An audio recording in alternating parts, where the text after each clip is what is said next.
Support for Louisiana, the state we're in, is provided by Entergy Louisiana is strengthening our power grid throughout the state. We're reinforcing infrastructure to prepare for stronger storms, reduce outages, and respond quicker when you do need us, because together we power life. Additional support provided by the Fred B. and Ruth B. Ziegler Foundation and the Ziegler Art Museum, located in Jennings City Hall. The museum focuses on emerging Louisiana artists and is a historical and cultural center for Southwest Louisiana. And the Foundation for Excellence in Louisiana Public Broadcasting and viewers like you. Thank you. The 2025 legislative session came to a close this week. We'll talk to Dr. Stephen Procopio from PAR to see what passed and what failed. And Louisiana has a high percentage of kids who grow up without a father. But a Son of a Saint program is stepping up to bridge the gap. Plus, Louisiana leaders have overhauled their plan to boost the state's economy. We'll check out some of the major investments so far. Plus, a Baton Rouge artist creates masterpieces in an unusual way. We'll introduce you to the Toothpick Man. Let's get started.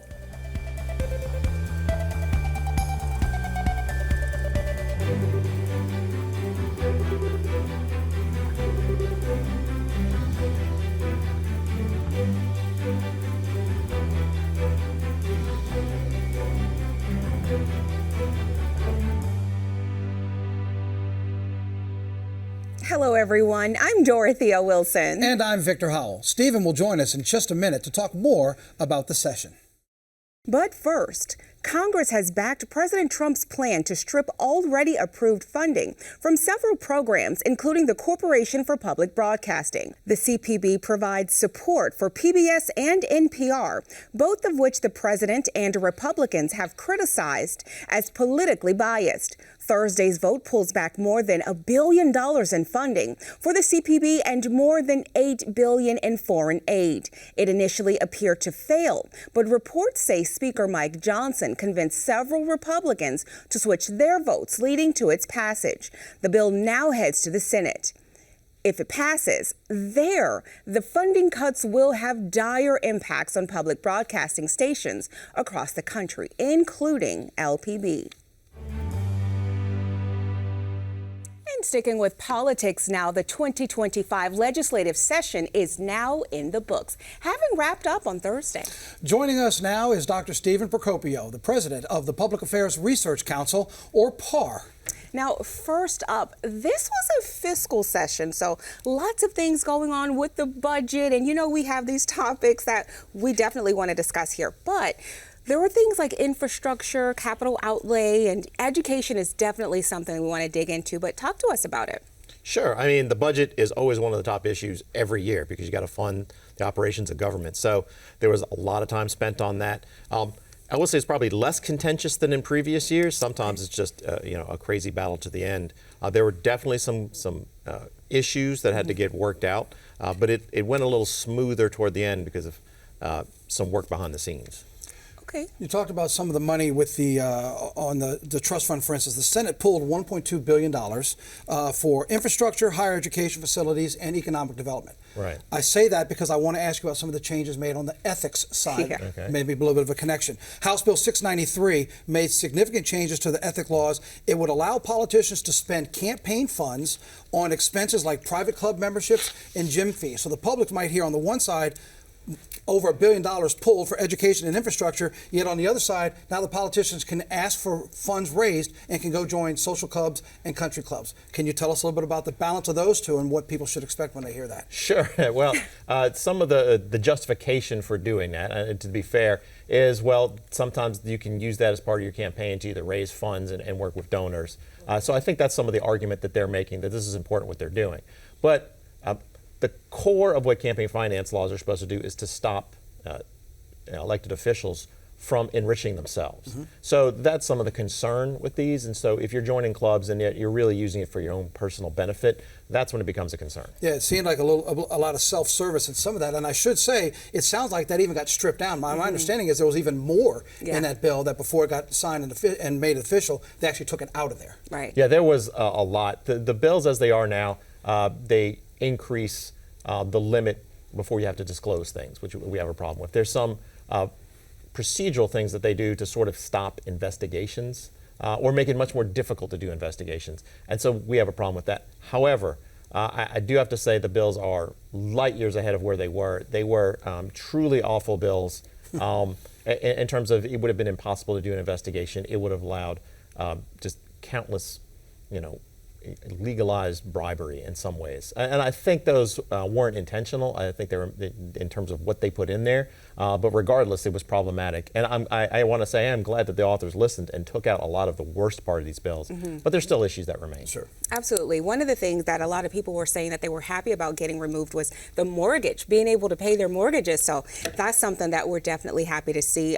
Well, those that were concerned about it are happy to see. But one other thing, a big topic here, auto insurance. And I can personally say I was very interested to see how competitive we can get and what that would turn out to be. Can you tell us about that? Sure, and that was one of the big fault lines in the session was insurance, particularly auto insurance. At least that's what it seemed like, though it moved into other areas of insurance later. And so it's this battle between people that wanted to sort of rein in and in attempts to lower costs and premiums, but people are concerned that you were taking away consumers' rights. So there were several bills that probably both sides can claim a win on. There were bills, not to get too much into details, in terms of the presumption of when someone's injured on bad faith. There was another bill in terms of comparative fault. All these things were things that the reformers pushed for, although one of them did get vetoed, and people are, people that were pushing this are particularly angry about that veto. We have about 45 seconds left. Let me just ask you this, because we talked about some of the specifics, and there were some things you said you were happy that were removed. The overall sense, at least initially, seemed like people were happy with what was done. Your overall feeling for the overall session coming out of this? The overall session, I mean, I guess it could have been worse. There were a lot of bad bills that got stripped down. They did some good in terms of what they did, and I think the budget ended up I have very few complaints about the budget other than the many pet projects that they put in there. But they basically didn't go too crazy. I think they were actually very prudent in some of the things they did and not expanding spending or give tax cuts that we may not be able to afford, particularly given the state of the economy. Well, as we were talking about earlier before we came on the air, we know you're always going to be busy. If you're covering legislature in this state, we know you've got job security. It's always going to keep you on your toes. Yes, sir. And thank you so much, Stephen. Your expertise is just unmatched. And we always appreciate you coming here and explaining things down to us so that we can definitely understand. It benefits us and our viewers. Thank you so much. No, thank y'all. I really appreciate the opportunity. All right, we'll be talking to you soon. Enjoyed having you. Thanks so much for your insight. Let's turn now to Louisiana Speaks for this week, where we get a sneak peek at the new Economic Innovation Center. It's a branch of Louisiana Economic Development aimed at luring new business to the state. Karen LeBlanc sat down with Secretary Susan Bourgeois to talk about Louisiana's $62 billion boom in 2025. 2025 is turning out to be a banner year for economic development in Louisiana. So far, $61 billion in business investment and counting. Joining me now is Secretary of Louisiana Economic Development, Susan Bourgeois, to talk about all of these projects and what the future holds. First of all, thank you for joining me. We are here in the new Innovation Center, which is under construction, which is the future home of Louisiana Innovation, which is a new arm of Louisiana Economic Development. Let's start with that. Great. Well, thank you for having me. Thank you for giving me the opportunity to talk about this. And we love that we're in the building to start the conversation. We attract businesses, we grow businesses, and now we have a new heightened focus on building businesses here, particularly through innovation and technology. And that's the point of the effort at the department. And it's also the point of using this building as a showcase and a showpiece to do that. So this focus on innovation and tech-focused companies, is that part of an overall new strategic plan that's been implemented? Tell me about that. Our department had not had a strategic plan done for economic development, not just for our department, but really for Louisiana, in over 16 years. So we got about very quickly the intentionality of creating a new plan. That was adopted about 6 weeks ago now. So really taking that innovation overlay onto all of the sectors instead of identifying it and calling it out as a single sector is what the plan has put in place. But the plan identifies the 7 sectors Louisiana really has an expertise in. What are those 7 focus areas? The first sector, and these words matter, is called energy and process industries. And 20 years ago, we would have called that petrochem, right? That's what we knew as the oil and gas industry and the chemical processing industry. And it's not just about refining. It's not just about producing. Ironically, it can also be about generating, right? And it can be about Louisiana potentially becoming an exporter of grid energy, right? Not to mention liquefied natural gas and traditional petro kinds of processes. So energy and process industries, number one sector. Number two, again, not surprising in Louisiana, is agriculture and agribusiness, right? All the things that come from our fertile land and how we monetize that and how that has an economic impact, not just for the state, but frankly, the world. Number three is logistics. Think distribution, think ports, think the fact that we have the mouth of the Mississippi River, and the Mississippi River touches 32 states and 2 provinces, right? There's no denying Louisiana's position as it relates to distribution and logistics. Number four is aerospace and defense. We're making parts for SpaceX. That's a real thing that's happening in Louisiana, and the opportunity in that space, and then the opportunity in future defense work, particularly unmanned kind of defense work. Louisiana's got tremendous opportunity there because of our history and expertise. Number five is, this surprises a lot of people, but professional services, right? And that's not lawyers and insurance agents, although we love our lawyers and insurance agents, right? It's about engineers, and it's about the fact that Baton Rouge, interestingly enough, is home to 7 of the 10 largest industrial contracting firms in the country. Number 6 is technology. Many years ago, we instituted a tax incentive that actually really promoted digital media and promoted coding and that kind of work happening here. Again, those were in no particular order, is life sciences, and not just the innovation and the research that is done in that space. We started our interview mentioning that to date, $61 billion in economic development projects, business investment in the state of Louisiana. Can you hit the highlights of what we've got here coming to the state? Yeah, so of that 61, almost 62 billion, I like to round up, 62 billion is represented by 3 really large ones. The first one we announced was Meta, and the fact that Meta is going to build their largest AI data center in the world in North Louisiana. So just the elements of what that represents. Meta, the global presence, credibility, knowledge, and impact of a company like Meta, selecting Louisiana for their largest investment. And then our second really big one from a new industry perspective is what Hyundai is bringing here to South Louisiana along the river in Ascension Parish, making steel, but making steel in a way that it's not done anywhere else in this country.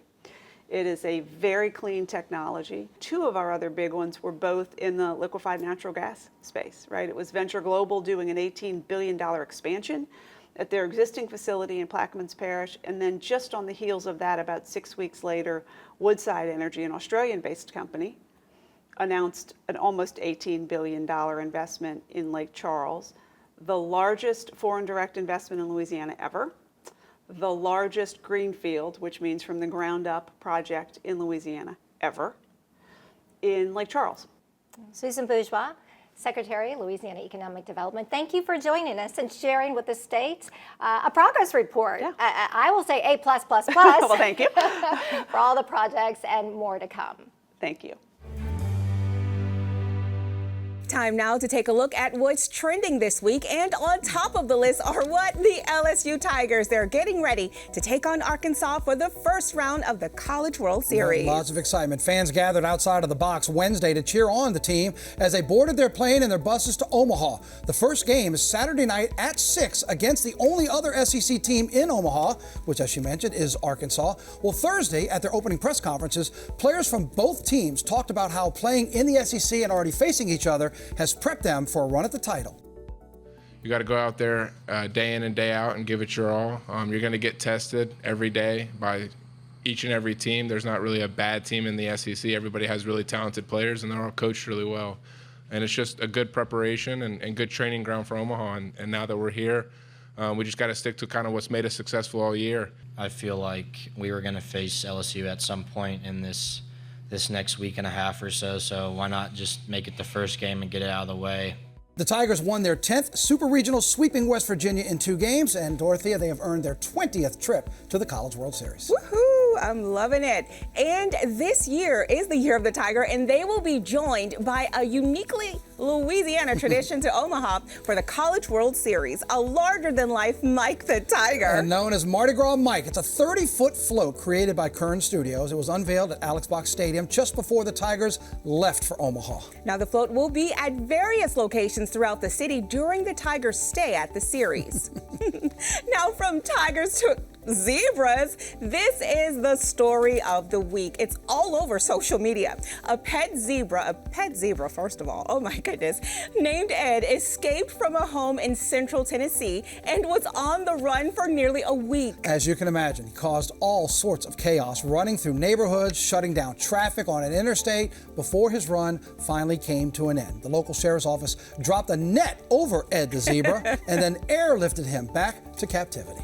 Now, rightfully, Victor, the internet is going wild as one user posted a video of him being airlifted to the song Defying Gravity from Wicked. But that makes him Elphaba the zebra instead of Ed the zebra, right? Hey, look, the good thing is everything calmed down and he's safe. That's right. We're glad he's safe. Now, on to some good news. The New Orleans-based Son of a Saint program is changing lives one young man at a time.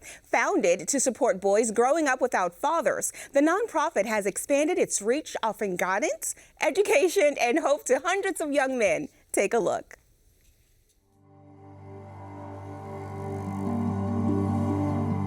I think overall, when we look at the stats and we look at boys who are growing up without their fathers, overwhelmingly they have a lot of challenges, right? Almost 45% of children in Louisiana grow up without a father in their home, exceeding the national average by 10 percentage points. Research shows a significant link between father absence and adverse outcomes for young men, both in Louisiana and across the country. When you look at the incarceration rate, I mean, over 70% of our boys have lost their fathers to violence, about 20% long-term incarceration. Hearing those stats was heartbreaking for Son of a Saint CEO Sonny Lee, but that compelled him to take action. The idea really came about back in end of 2010. It was really based off of my own upbringing. My father passed when I was 3 years old. I had a lot of amazing experiences growing up, a lot of mentors, a lot of folks that poured into me. And in my 20s, had a lot of great work experiences. And so I had a global sort of view of things from a lot of my travel. And I wanted every boy from New Orleans to experience that too. Yeah. And that's really where it sparked. I wanted to mentor young men who were growing up in similar situations as I was. In 2011, Sonny established Son of a Saint to address the increasing concern of fatherless boys in the New Orleans area. The organization is dedicated to transforming the lives of young men by providing mentorship and emotional support, developing life skills, offering positive experiences, and fostering meaningful, lasting peer relationships. Yeah, you know? Let me get that chain from you, you know? Since its inception, Son of a Saint has experienced remarkable growth, now boasting over 40 mentors and full-time staff, along with more than 300 young men actively participating in the program. Among the first mentees to participate, Miles Stewart joined us to reminisce and discuss the profound impact Son of a Saint has had on his life, including traveling out of the country for the very first time. We went to Montreal, and before we went to Montreal, we took a French class for a few months. So putting in the work to go on a trip, it showed me that you can, if you do hard things and hard work, that you can achieve things. And even community service with Habitat for Humanities, we'll wake up on a Saturday morning and get to build a house, and seeing a house finished, a finished product from start to finish was very rewarding. So different scenarios that we were in, and we got rewards by just seeing the fruits of our labor. That was a good natural. One of his most memorable trips with Son of a Saint was Costa Rica, and not just because of the adventures. We got to zip line, we got to explore the rainforest, and you saw a lot of animals and insects that you never seen before. but because it helped him to see the world through a different lens and to be more grateful for the little things. Just because interacting with some of the boys in Costa Rica that were in similar situations with us in the city, and seeing how they live compared to us and getting to count our blessings. Yeah. We're very blessed that we got a part of this organization, and to be from a country or even a city like New Orleans with diversity and a lot of opportunities that may not be afforded. I mean, some of the kids in Costa Rica didn't have shoes, so just count our blessings in Costa Rica and being able to give back. And Miles isn't the only grateful participant of Son of a Saint. Henry Ofaye is the group's 2024 Mentor of the Year. After 3 years with the program, the Houston native says his family often questions when he'll be back, but his commitment to his mentees is what keeps him in the city. I've seen growth. Me and my mentee didn't have the greatest relationship at first because he's just kind of just a kid that just wants to do whatever he wants. Yeah. But having a couple of conversations and having a couple of moments where, you know those moments, he started to understand, like, I'm not going anywhere. I'm not going anywhere. You could tell me to go find another mentee. I can tell you whatever the case is, but I'm going to be at your school. I'm going to show up for you. When I don't want to do things for you, I'm still going to do them because that's just my personality. And they start to build that trust and that bond, and that's kind of ultimately what helps that relationship grow, and that's all they need right now in their lives. Henry says the overwhelming sense of purpose he gets from impacting a young life is more than worth it for him. Now the goal is to continue to expand Son of a Saint across the region to other states and beyond. In the meantime, they'll continue the work of the saints and change the world, one son at a time.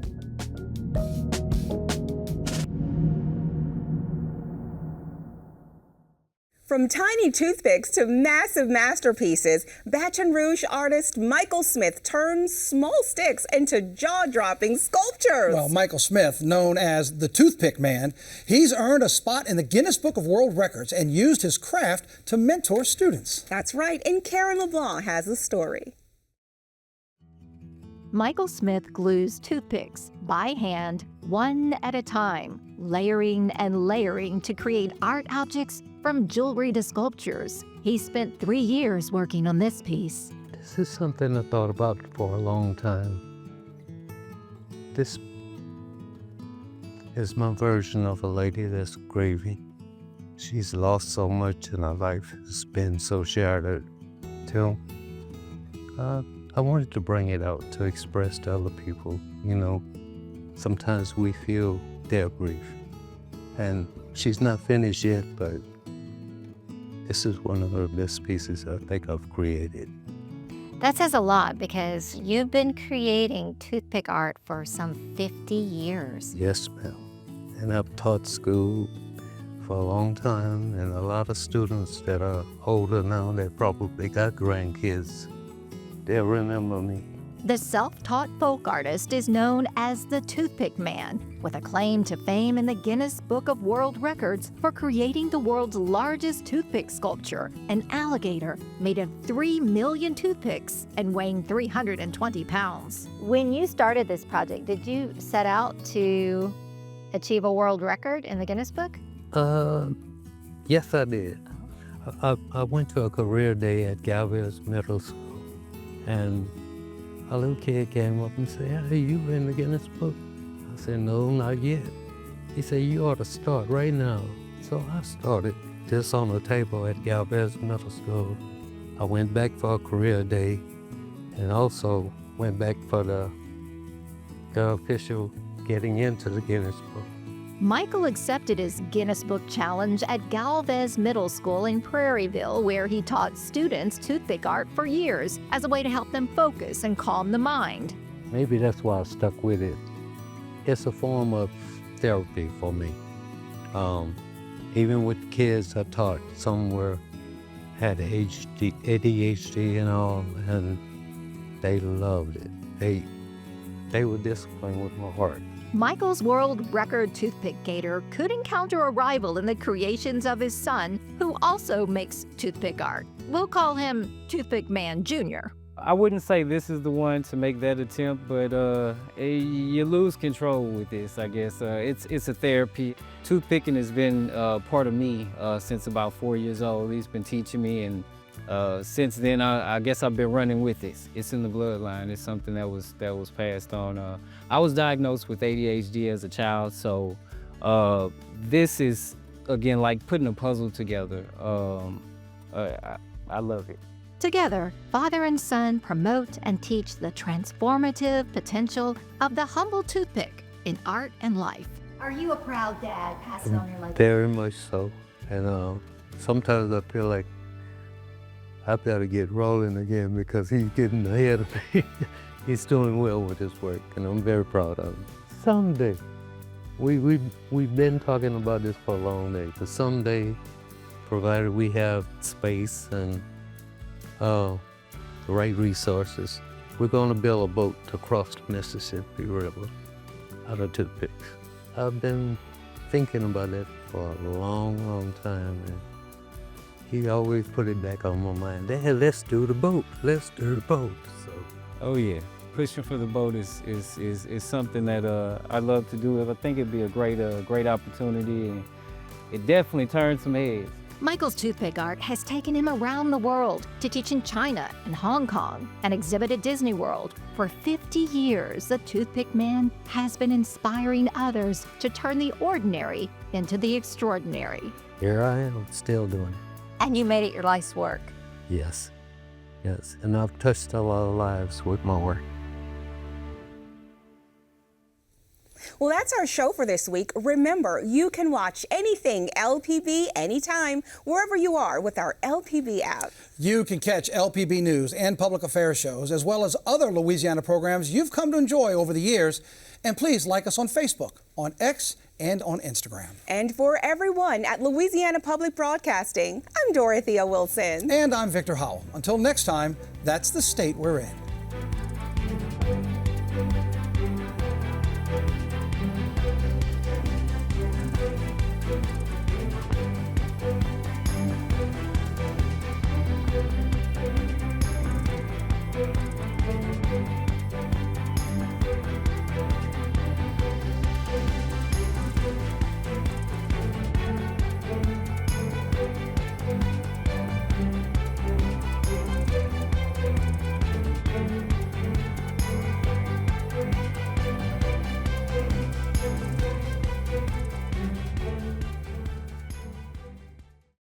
Support for Louisiana, the state we're in, is provided by Entergy Louisiana is strengthening our power grid throughout the state. We're reinforcing infrastructure to prepare for stronger storms, reduce outages, and respond quicker when you do need us, because together we power life. Additional support provided by the Fred B. and Ruth B. Ziegler Foundation and the Ziegler Art Museum, located in Jennings City Hall. The museum focuses on emerging Louisiana artists and is a historical and cultural center for Southwest Louisiana. And by Mary Bird Perkins Cancer Center. Visit Baton Rouge. And the Foundation for Excellence in Louisiana Public Broadcasting and viewers like you. Thank you.